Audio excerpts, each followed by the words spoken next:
Yes, welcome back to the second stanza of the program, The Conversation, coming to you from TV 360 here in Lagos, Nigeria. My name is remains Nelson Ekujimi, and I still have with me in the studio Comrade Gbenga Sholoki. Yes, Comrade Sholoki, in this second stanza of the program, we want to look at the scorecard of state governments in this new administration that we are. A lot of times, when we are looking at scorecard, we are only looking at president, federal government, as if, like in Lagos, Governor Sanwo-Olu also was sworn in on May 29. In Ogun State, Dapo Abiodun same. In Oyo State, Seyi Makinde, does about almost 27 states had elections, just like we had the presidential election. And talking of Lagos, I can tell you for free, Governor Sanwo-Olu, in his inauguration speech, envisionized a team plus agenda. Yeah. And under that team, the first tenure was teams agenda. The second tenure is teams plus. And we have seen that the man has not relented in his infrastructural strides. We have seen the commissioning of about 3 flyovers, vehicular bridge. I was there. I also covered it. The one in Oju-Elegba, Oyingbo, as well as Ikeja Long. We also saw Mr. President come to commission the Red Rail Line. And just some few days ago, Governor Sanwo-Olu, commissioned 15 locally built ferries for water transportation. For me, Governor Sanwo-Olu has... Well, let me just tell your life. I say that I always comment him wherever I am that I'm always marvel with his programs. Because why?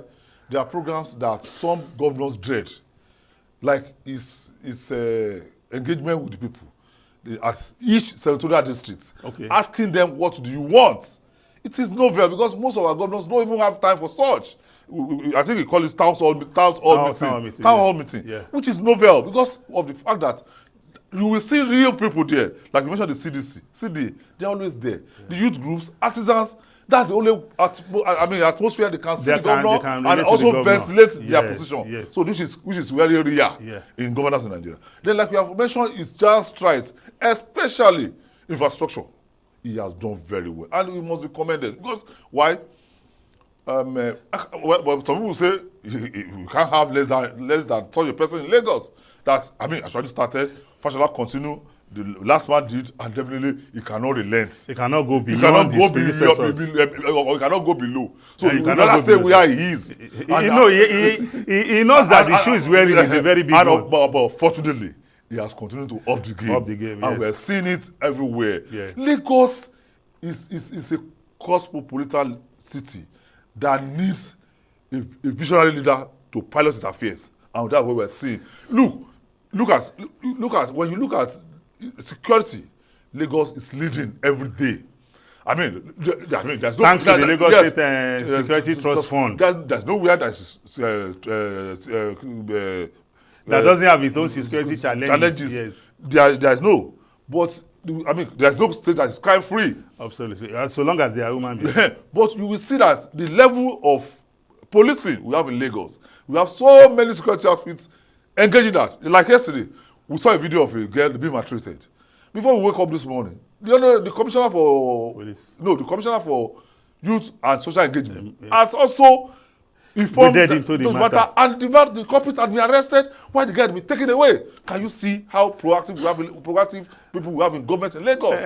Comrade Sholoki, let me also shock you. I was on a program with some friends, and somebody talked about domestic violence, and he said Lagos is not... I was on the program, just a minute, hold on. I know you are very knowledgeable in that field. I was there with 2 lawyers. I was the 3rd man there. And the caller said, people are raping. And those lawyers said, if you rape in Lagos, not even pay, that Lagos does not joke with it at all. In fact, there's a case that somebody told me that when they got to the police station and the man knew the DPO and was trying to fraternize with DPO, that immediately the DPO heard that it was a domestic violence stroke sexual assault. That DPO said, don't take my job, please. Let the department handle it. So that tells you how Lagos has upped its game with regards to, family matters. Yes. And also, we were also there when the Lagos State government launched the Eco Cares, for which she had rolled out the Onje Eko for 4 weeks, and we saw that Onje Eko. Well for me, spread. the beauty of it was that was one program I can beat my chest to tell you that the people took charge. Yes. We saw the CDA, CDC, National Youth Council were all there to monitor the process. Yes, that's it. So for me, when you look at how Governor Babajide Sanwo-Olu has been, piloting the affairs of Lagos, you cannot but say, thumbs up, Mr. Governor. No, Mr. Governor has and not like really Oliver Twist, supported. he still has 3 years No, more. we are asking for more. We are asking for more. When you look at the environment, yes. Look at the beautiful work the Minister of Environment under Mr. Tokunbo Wahab is doing. Yeah, wonderful guy. Look at Mr. Gbengo Motosho, the Commissioner for Information and Strategy, churning out information every now and yes. then. And the beauty of it is that people say they call that man at any point in time. He's speaking cause that he doesn't want to know who you are. You see, governance, you hold all these offices in trust for the people. Yes, absolutely. It is not just being arrogant or being bossy. I have seen people, I've met majority of the commissioners in Lagos. They are people who are accessible. And why? Because they have a governor who is also accessible, who is also ready to listen. You understand? We have had one or two occasions that we had the governor to say, okay, Mr. Governor, this is not fair, this is not, and he said, okay. That is how to run administration. It's not to say that Mr. Know-all. Nobody knows everything. At all, absolutely. But you see, what we have in Lagos today, we can say, Mr. Governor, you have tried. But like Oliver Twist, we continue to ask for more, especially in the area of security. And also, I want to say that, Mr. Governor, you need to work on your chairmen. They must work in their respective No, that is not... no, at least pending. No, the chairmen were elected now. At least... How can I say, Mr. It's with the people that you ask the governor. No, Mr. Governor can also help us to tell them. Because they will listen to him more. Because me and you, they will see us. No, I don't agree. They will not agree with you. Comrade Sholoki, as much as you are calling on Mr. Governor, I must also make you recognize that those local government chairmen got their mandate from us. But you see, they will listen to the man more. But maybe after the pronouncement or the judgment or the ruling of the Supreme Court now, maybe they will listen to us, because we will have to also ask them to say, okay, look, maybe we'll go to the assembly. But some are doing very well. Yeah, I know. Yes. Some are doing very well. In Lagos, yes. I live in Orile Agege. Yes. My local government chairman is doing wonderfully well. No, I can categorically say I have passed through the virtual everything, and I see wonderful interventions. And I've seen on social media, even though I'm yet to interrogate, the chairman of Oshodi. No, he's doing well too. I've also seen some things the man is doing, and if those things are real, because I'm always very cautious when I see information. No. You see, I grew up in Oshodi, and virtually I go there every day, and I see what happens there. Here's another man that's doing wonderfully well. We can also talk about our friend in Amuwodofi. He's also doing well. Look at that health center that he built single-handedly. Yes. If the local government can embark on such gigantic structure, what state governments outside Lagos will be boasting about? So, looking at other governors, we are just seeing that. Well, our governor in Ogun State is also trying. The cargo airport is there. No, even Oyo State government has also done some wonderful jobs on infrastructure. Yes. I don't know of other aspects. So Makinde is doing well on road. He's doing well, especially on road and infrastructure. Then if you go to a state like Ondo, Ekiti, Osun, how far with Osun? Osun is, we have a dancing governor there. He's always dancing around. Unfortunately, the opposition in Osun State, they are fragmented to the extent that they cannot even come out with position to say, Mr. Governor, tell us what you have done. I was still there some few weeks ago because my son schools there. So I take him sometimes there. I go through there and say, is this what we have voted for? But the young man in Ekiti is doing wonderfully well. I can say that.